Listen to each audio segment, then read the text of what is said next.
Cambio en Quito al señor ministro de Trabajo, el arquitecto Patricio Donoso. Con el afecto de siempre, ministro, le saluda Alberto Quintana. ¿Cómo le va? Yo me imagino que usted no está con calor, pues está más bien con bastante frío en Quito.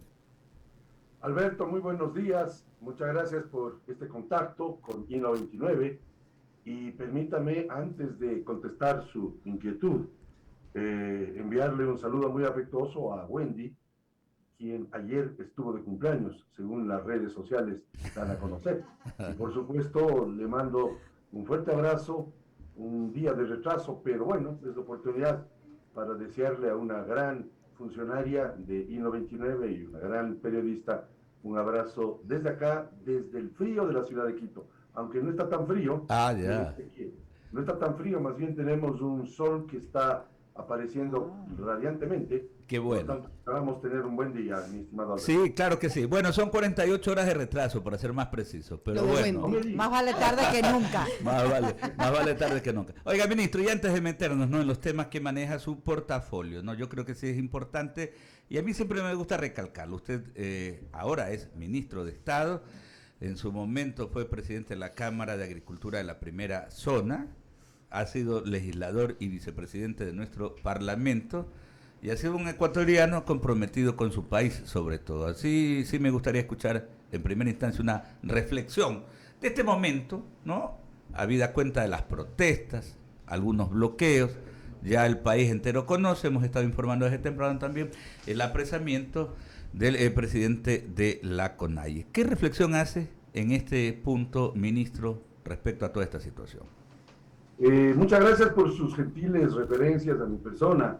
Presidí el Comité Empresarial Ecuatoriano también, que lo que me da una visión del empresariado a nivel nacional, y por supuesto he sido trabajador desde los 17 años. Por lo tanto, les digo a los dirigentes sindicales que soy primero trabajador antes que dirigente en términos secuenciales y además en realidad. Pero su frase con respecto a que presidí la Cámara de la Primera Zona, la Cámara de Cultura, me hace reflexionar que no podemos tolerar, y escúcheseme bien, tolerar que el día de ayer en la provincia de Cotopaxi se metieron a exigir violentamente a algunos trabajadores de las fincas agrícolas de esa provincia, la provincia de Cotopaxi, exigir para que se incorporen a esta huelga, a esta paralización, y eso es inaceptable, pues los derechos de los ciudadanos son los que este gobierno, el gobierno del encuentro, el gobierno que lidera Guillermo Lasso, son los que deben precautelarse. Hay 17 millones de ecuatorianos que tienen derecho a transitar, derecho a vivir en paz, y ese derecho no puede ser conculcado por nadie, porque nadie está por sobre la ley. Y ese derecho conculcado tiene que ser controlado por un gobierno serio, como el gobierno del encuentro, el gobierno del presidente Lasso. Y por supuesto, nosotros debemos, repito, precautelar ese derecho. Usted, Alberto, esta mañana se dirigió desde su casa a las instalaciones de la radio I-99 en Guayaquil. Y en ese trayecto nadie tenía derecho a obstaculizar su tránsito. Pero resulta que hay ecuatorianos cuyo derecho a transitar libremente fue conculcado ayer, y vimos cómo quemaron o rompieron parabrisas de carros particulares. Estoy viendo este momento por la televisión, en voz baja, por supuesto, para no estorbar la entrevista. Estoy viendo cómo está ardiendo un patrullero de la policía. Y estoy viendo cómo en efecto ha habido problemas en algún pozo petrolero. Esa tranquilidad tiene que ser la tónica de un país que intenta salir de la pandemia, que intenta reactivarse económicamente. Le cuento algo, Alberto. Ayer hubieron ecuatorianos que no pudieron comer, porque no pudieron trabajar. Yo tengo un cariño especial por una persona que no cuenta con sus dos brazos, se llama Jaime Mejía. Él es discapacitado en este sentido, y él vende chocolatines en la terminal de Quitumbe, en Quito. Ayer hablé con él no pudo trabajar, él no pudo comer porque los trabajadores informales viven de lo que venden ese día. Claro. Hubieron ecuatorianos que no pudieron vender un solo centavo ayer porque no les dejaron llegar a su sitio de venta o no les permitieron transitar por su calle o por su ciudad. Y esos derechos no pueden ser conculcados por nadie, porque nadie está por sobre la ley, nadie. Ministro, y no perdamos de vista algo, ¿no?, que yo mencionaba hace un momento, porque todo lo que usted ha mencionado lo habíamos sostenido hace un momento, ¿no? Pero adicionalmente el hecho de no permitir que las ambulancias que van llevando personas que necesitan urgentemente atención médica es inhumano. Hablábamos de las normativas de la Cruz Roja Internacional, de la Organización Mundial de la Salud, ni en los momentos de mayores conflictos, ni siquiera en lo que está ocurriendo a esta hora ya en Europa del Este, la invasión rusa a Ucrania, ni siquiera allá se da lo que se veía en algún tramo, algo que era denunciado por la ministra de Salud el día de ayer. Así es. Y su reflexión es correcta. Hagamos un poquito de memoria. En octubre del 2019 quemaron ambulancias, quemaron patrulleros, casi matan a un colega suyo, ¿recuerda usted? Sí, a Freddy, por supuesto, querido amigo. Casi lo matan y por supuesto secuestraron policías, violentaron a mujeres policías, y uno de esos que actuó en forma vandálica en el 2019 es quien hoy dirige lo que está pasando. Entonces este gobierno tiene que responder al clamor de la gente que quiere vivir en paz, que quiere salir a trabajar, que quiere llegar a su oficina, si es oficinista, o a la casa de su madre, o quiere transitar libremente y sin el peligro de que le caiga una piedra en la cabeza. Claro. Entonces, vamos en orden. En este país hay que establecer el orden. Y hay un gobierno, el gobierno del presidente Lasso, que fue elegido democráticamente el 11 de abril del año pasado, que es quien tiene no solamente el derecho a gobernar, sino el deber de gobernar. Y él es el que toma las decisiones, él y su gobierno. Y no otros grupos no pueden quejarse, está bien, pues el derecho a la queja es absolutamente garantizado, pero no se puede violentar los derechos de los ciudadanos a transitar. Estoy viendo este momento en algún canal de televisión cómo han botado árboles y los han quemado. Eso es un delito ambiental. Estoy viendo cómo está quemándose un patrullero. Eso es un delito grave.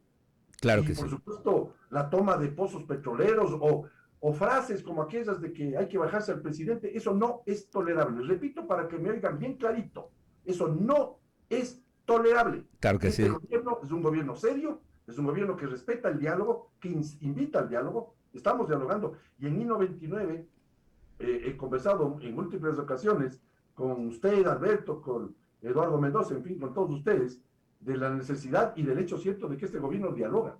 Pero no puede ser posible que hayan unos cuantos que violenten el derecho a transitar y comiencen a romper vidrios y parabrisas de carros particulares. ¿A cuenta de qué, pues? ¿A cuenta de qué? Así es hora es. de que se respete a la gente, a los 18 millones de ecuatorianos. Claro, no se puede caer en este marco de la protesta social, en estos casos que ya caen en la subversión, ¿no? Y precisamente en atentar contra la democracia. Permítame que mis compañeras tienen otras inquietudes para usted, Verónica Landete. Estamos dialogando con el señor ministro de Trabajo. Ministro de Trabajo, buen día. Bueno, no puedo dejar de preguntarle, ¿qué es lo que representa definitivamente una paralización, una movilización en este sentido? Más allá de los perjuicios que definitivamente asumen la agroindustria en el sector de Cotopaxi y muchas zonas aledañas. ¿Qué significa para el país, para este país que tiene un alto porcentaje de desempleados, que definitivamente las reformas no se han podido dar para poder generar más empleo, para poder definitivamente traer más capitales e incluso animar a los capitales nacionales para que se genere más trabajo? ¿Qué es lo que nos pasa factura esta nueva movilización? ¿Cuánto? Gracias por la pregunta, Verónica. En octubre del 2019 se perdieron 829 millones de dólares. Se dice rápido, pero es harta plata. 829 millones de dólares. Y el sector privado perdió buena parte de esos millones que acabo de relatar. Ayer deben haberse perdido no menos de 35 millones de dólares. No menos. En el primer día.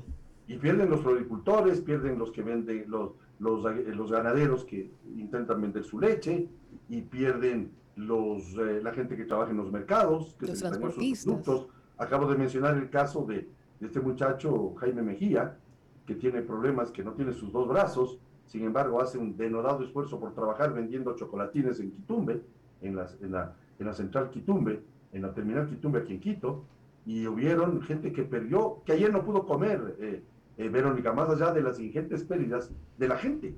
Y el gobierno está para defender el derecho de la gente, está para defender el derecho a la movilidad, el derecho a trabajar. Está mencionado el trabajo. Hemos trabajado incesantemente en este año, hemos generado 350,000 plazas de trabajo y empleo. Y no puede ser posible que cuando estamos arrancando en esta reactivación, cuando ha bajado el riesgo país, cuando están bajando las tasas de interés, cuando hemos firmado contratos de inversión extranjera directa por 5.200 millones de dólares, cuando hemos sacado de la central de riesgos a 1.700.000 ecuatorianos para que se reactiven, cuando hemos vacunado al 87% de la población con 2 dosis, cuando hemos salvado miles de vidas con un exitoso proceso de vacunación. Hay algunos que ya quieren pasar la página. No, señor, hay que agradecer al gobierno con la boca bien abierta del proceso de vacunación que permite no solamente salvar vidas, sino salvar la economía. Cuando hemos puesto la casa en orden, cuando estamos despegando en esta reactivación económica, vienen unas paralizaciones con violencia inusitada e inaceptable. ¿Cuándo se trabaja para una agenda nacional? Y le pregunto esto porque definitivamente casi siempre a un gobierno hay muchos sectores que le marcan una agenda. Ahí estamos viendo pues al movimiento indígena marcando una agenda. Muchos de ellos dicen que el diálogo se ha roto. ¿Qué dice el gobierno? Antes de contestar esa pregunta, estoy viendo en la televisión que dice que sujetos, los huelguistas, quemaron patrullero de la policía en la vía Cuencamos de Turo. Claro, eso fue anoche. Anoche, eso fue en la evaluación que dieron el mismo gobierno. Esto es inaceptable, inaceptable. Pero voy a contestar a su pregunta. La agenda la pone el gobierno. Les recuerdo a algunos que se han olvidado que el 11 de abril del año anterior, el gobierno el país eligió presidente, eligió un gobierno con mayoría absoluta. Y ese es el gobierno que lo preside Guillermo Lasso. La agenda la establece el gobierno. Sí, pero nadie se ha montado en esa agenda. Desafortunadamente, muchos actores políticos no han dado paso a esa agenda. Sí, bueno, hay algunos que no, es verdad lo que usted dice, Verónica, pero el gobierno está para alentar soluciones a los problemas y no alentar problemas. Y la solución arranca por vacunar a la gente, por reactivar la economía, por establecer un crecimiento del 4.2% del Producto Interno Bruto, del PIB, por bajar las tasas de interés, por bajar el riesgo país, que hace que los multilaterales confíen en el Ecuador y venga dinero en auxilio de un país que está intentando salir de la pandemia.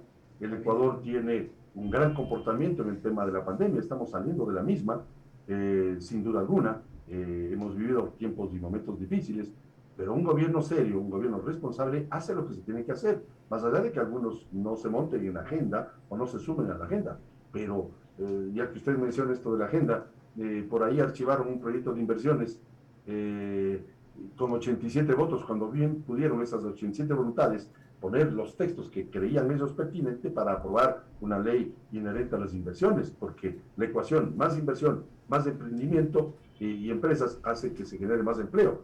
Pues lo archivaron, porque el 24 de septiembre del año pasado presentamos la ley laboral incorporada a un texto importante que usted conoce, Verónica, y ni siquiera fue abierta la carpeta, fue simplemente no calificada por el CAL. Yo fui parte del CAL 4 años, 2 como vicepresidente, y lo que tiene que hacer el CAL es mirar, observar y calificar para que sea el debate legislativo el que diga si una ley es buena o no, o mejorarla a través del debate legislativo. Por lo tanto, concuerdo con usted, hay algunos que no se han subido en la agenda o no se han incorporado a la agenda, pero el gobierno tiene la responsabilidad, no solamente el derecho de gobernar, sino el deber de gobernar mirando el beneficio de la ciudadanía, mirando el bien común y no pues temas de orden particular. Lorena Vázquez continúa con la entrevista, señor ministro. Gracias. Gracias. Estamos dialogando con el arquitecto Patricio Donoso, ministro de Trabajo. Justamente ese tema es algo pendiente del gobierno nacional, el tema de una reforma laboral que fue también una de las promesas de campaña del presidente Guillermo Lasso. Entiendo que se ha estado trabajando en eso, obviamente, pero ¿Qué más se puede hacer? ¿Se podría tal vez hacer por medio de reglamentos, decretos, desregulación de lo que ya existe para poder dar pie a que avancen estas reformas laborales tan necesarias para el país? Su lectura es la correcta. Hemos realizado acciones, hemos emitido acuerdos ministeriales, los he suscrito y firmado yo mismo, acuerdos ministeriales que implican facilidad en la contratación. Tenemos una plataforma que se llama Encuentra Empleo. El mes pasado incorporamos a 52.550 trabajadores al empleo pleno, el empleo adecuado, digamos, hablemos con propiedad, al empleo adecuado a través de esta plataforma Encuentra Empleo que la maneja el Ministerio de Trabajo, sin duda alguna.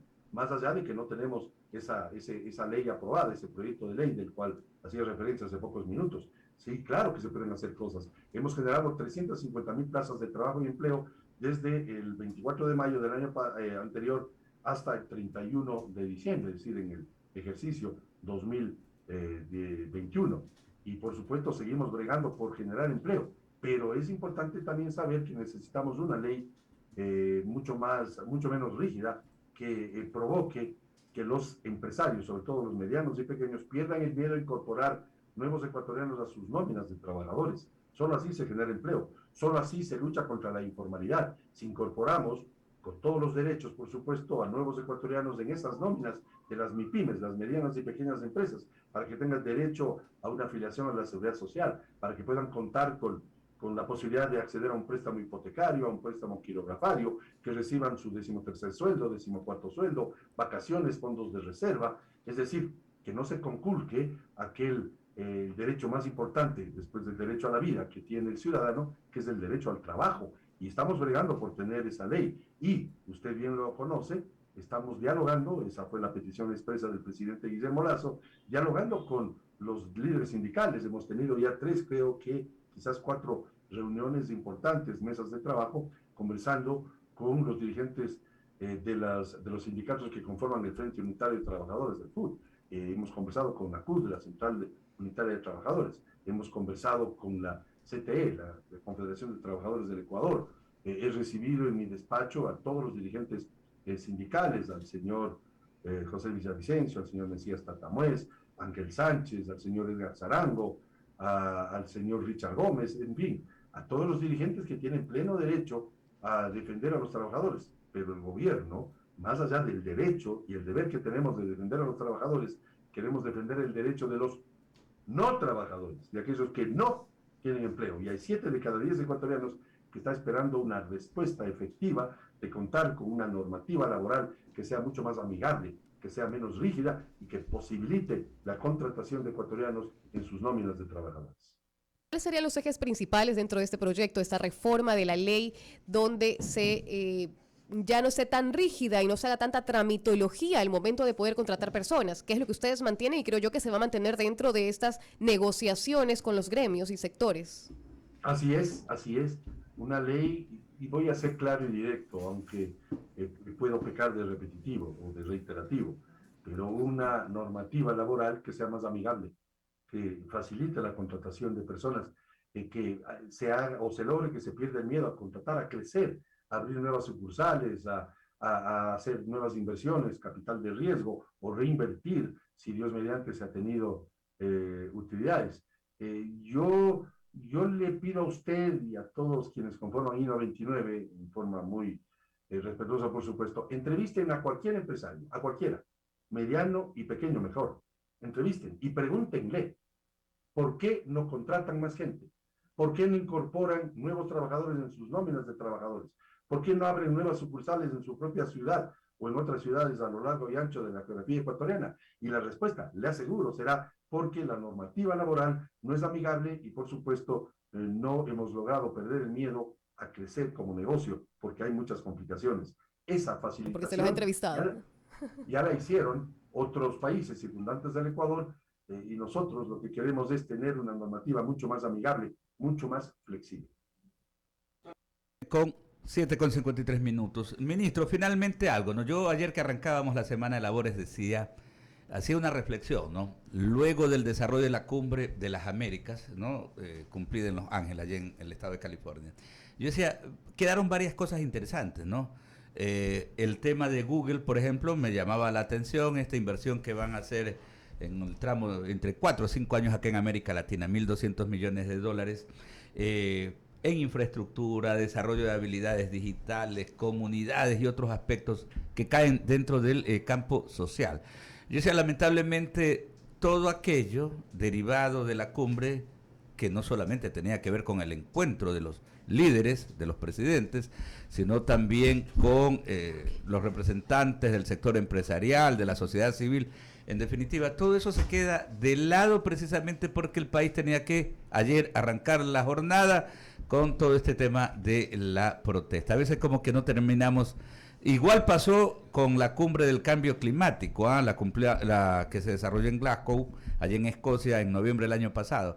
También se lograron cosas importantísimas en materia ambiental, pero lamentablemente no terminamos de digerirlas, ministro. Su lectura es absolutamente correcta.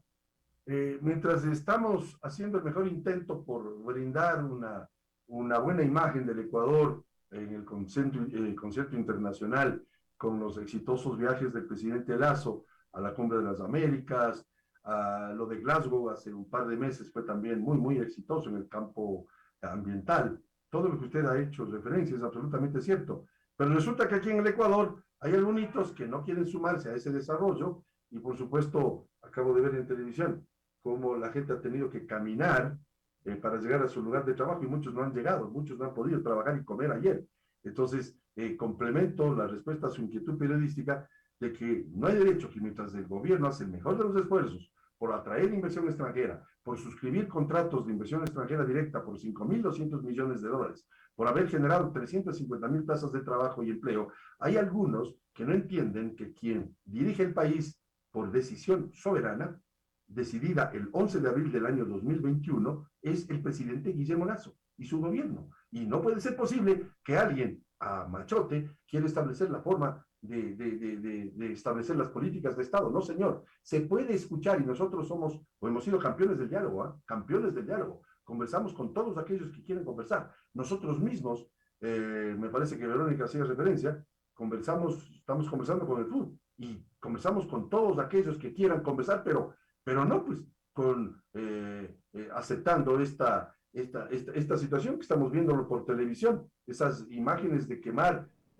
patrulleros y de agredir al medio ambiente quemando árboles. Eso no es tolerable. Así y sobre es. todo violando el derecho a circular libremente por calles y carreteras del país. Lo hemos dicho, inaceptable totalmente. Ministro, agradecerle un fuerte abrazo desde Guayaquil. El arquitecto Patricio Donoso es el titular de la cartera de trabajo en nuestro país. Gracias por el tiempo, por los conceptos y por la orientación en todos estos temas de gran actualidad nacional. Le enviamos un fuerte abrazo. Dos cositas antes de despedirme. A Eduardo Mendoza. Comandante, buenos días. Ando medio ronco, por eso acá nomás. Un abrazo, comandante. Gusto de verlo. Un abrazo, comandante. Y segundo, un reiterativo saludo a Wendy Cita, que ha cumplido años. Muchísimas gracias. Gracias. Enhorabuena. Por supuesto. Un abrazo, que sí. comandante. Ya estaremos. Gracias, comandante. Que estén muy bien. Son las 7:57.